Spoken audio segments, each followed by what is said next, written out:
रात के 2 बज रहे थे। समंदर के बीच एक आयल रिग पर अचानक आग भड़क उठी। चारों तरफ शोले और नीचे गहरा पानी। दर्जनों वर्कर्स फंस गए।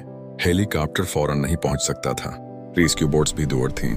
इसी वक्त एक आम सा वर्कर रेडियो उठाता है।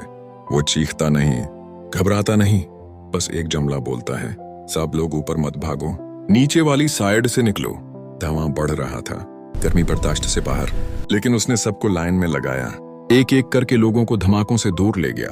आखिरी लम्हे में उसने खुद पानी में छलांग लगाई और बाकियों को भी कूदने को कहा। ठंडा समंदर, अंधेरी रात, लेकिन चंद मिनट बाद रेस्क्यू बोट्स पहुंच गईं। सुबह जब सूरज निकला तो सब हैरान थे। इतनी बड़ी आग, इतना बड़ा हादसा, मगर एक भी जान नहीं गई। रिपोर्टर ने पूछा, तुमने इतनी हिम्मत कैसे की?